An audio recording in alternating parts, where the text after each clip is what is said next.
Yesterday was free RPG day, and my wife and I went on an adventure around Washington, D.C. and its surrounds and hit three different stores, one of which was new to me. I'll get to that in a future video.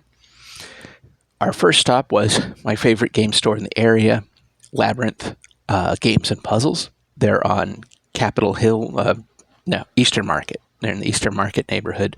A little far from me, but not terrible. But we went there, and as usual, I mean, my goodness, they go all out. I have found, to my frustration, that a lot of stores that participate in Free RPG Day just sort of do it. They have it. They have the stuff out on a table. They have some. Maybe they have a sale. Maybe they have something else.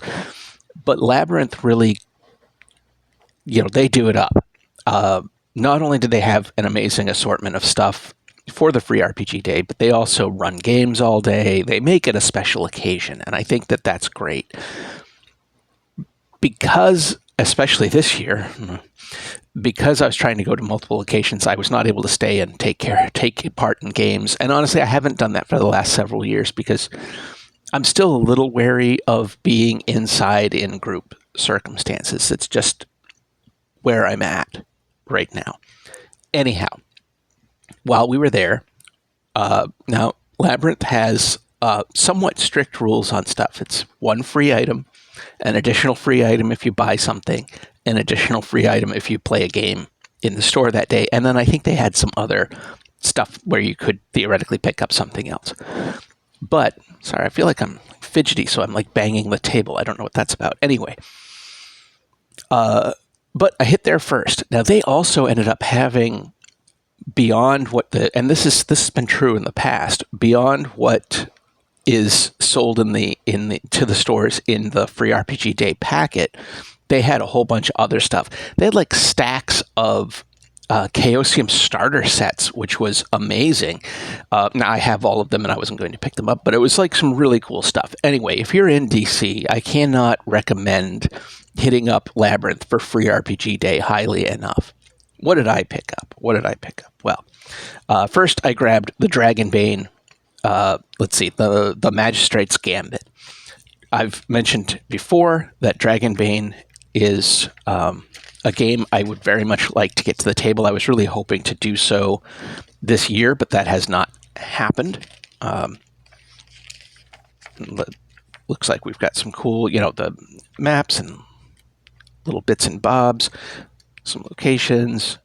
We have some pre-generated characters, which is awesome. Something that too often is ignored in these sort of things. So anyway, I haven't gotten it to the table because I haven't gotten anything to the table. So we'll see. Star Trek Adventures. I've kind of gone back and forth on Star Trek Adventures. I'm a big Star Trek fan, particularly original series, but I love Star Trek. Strange New Worlds is awesome. There are big chunks of TNG that I like. There are big chunks of TNG that I don't like. But, I'm a big Star Trek person. I have in the past run Star Trek, and I loved doing it, and I would love to revisit Star Trek. But I have a ton of the old FASA stuff. I had picked up a lot of the Last Unicorn Star Trek stuff, which honestly I'm going to probably unload at some point coming up. But I have a ton of the old FASA stuff, and the FASA stuff really, it taps into kind of the vibe of Star Trek that I particularly like, which is this, it's post-TOS, it's early motion pictures, it's 70s, early 80s sci-fi, and I just really dig that. And so I've always thought that, if I'm going to run it, I've never actually run FASA particularly. I used to use Over the Edge 2nd edition when I ran Star Trek, and it worked great. But I always figured I'd use the FASA stuff. Okay, that's all blah, blah, blah. Also, I picked up Conan 2D20, and I loved the source material for it, but the system I found clunky when I was reading it. I've never played 2D20. I was just reading through it. I found it clunky. So I've heard that the 2D20 system used in the Star Trek Adventures is much smoother they've over time they've worked out a lot of the kinks, and so I was curious, and I picked up Star Trek Adventures. Now, while I was there, I also wanted to grab spoilers for all three videos. I wanted to grab the Dreams and Machines quick start, and I didn't get it, and I was unfortunately unable to get it anywhere else at any of our other stops either. In fact, it's the only book that I wanted to get that I was not able to get.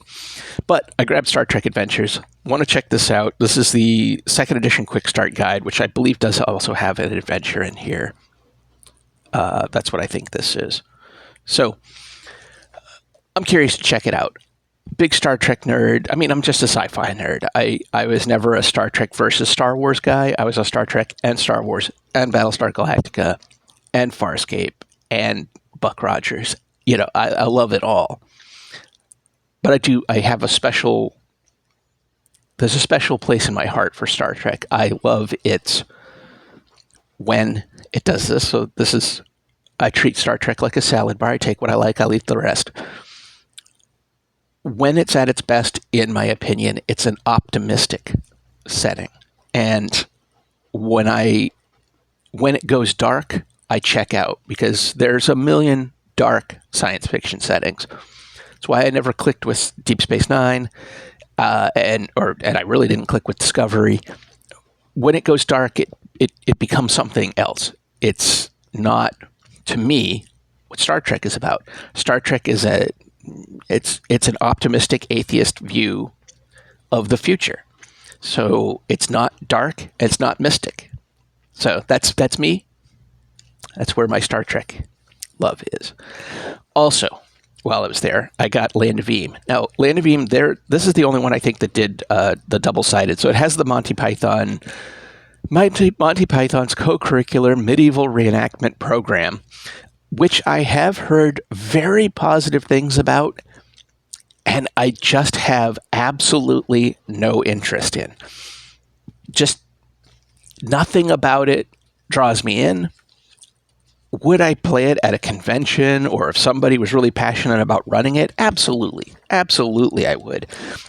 But it is just nothing about this game excites me in any way, even having heard very positive reviews on it. So I'll read this at some point, but whatever. But I wanted to check out Land of Eam. And, the joke is with Land of Eam is it's like the Muppets meets Lord of the Rings, but I know, it's more than that. So very curious about Land of Eam. Been very tempted to pick up the core set of it, even though I'm trying to be good, but it's still very tempting. And I know it's not meant for kids, although I think there's a Kickstarter for a more kid-friendly version of it coming up.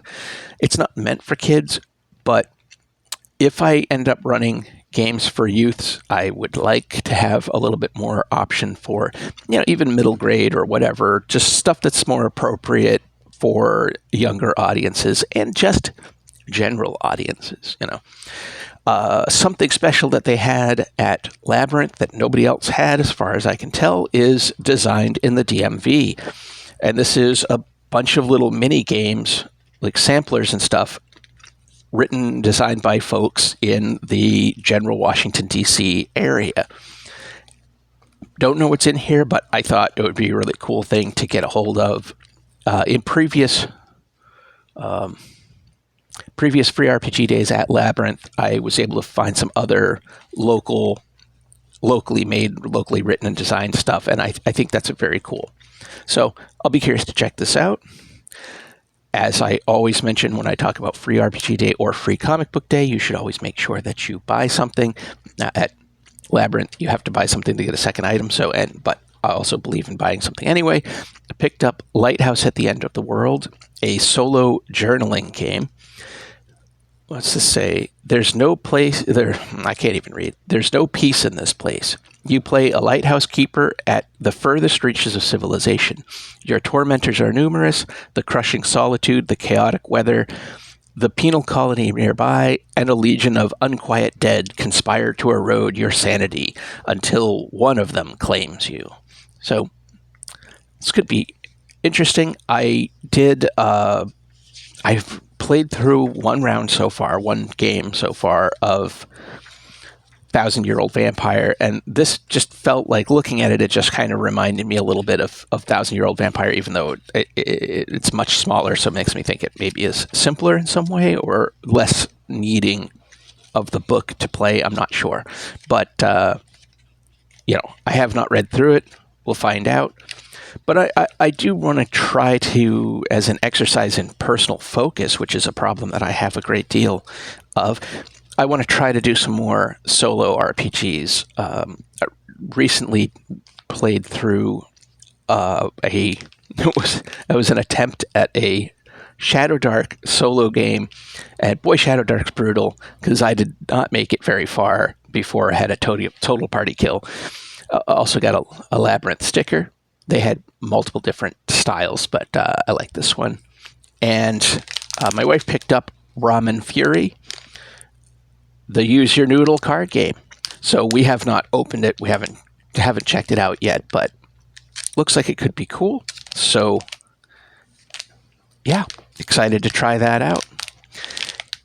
Did you get out to Free RPG Day? I know it's the future of Free Comic Book Day is in the air. And I know Free RPG Day is even more difficult to find. Game stores are less common, and I feel like a lot of them don't participate. I mean, even in the DMV, there are several stores that theoretically might, that don't. Were you able to get to one? And what did you check out? Did you stay and play a game? I want to do that, and I want to be better about doing that. But when you have a year like 2025, and I could just say that about everything, but specifically with Free RPG Day this year, there was so much that I wanted to pick up. And honestly, there was a bunch at Labyrinth and only at Labyrinth that I would have loved to have snagged copies of that just didn't work out. Anyhow, until next time, take care.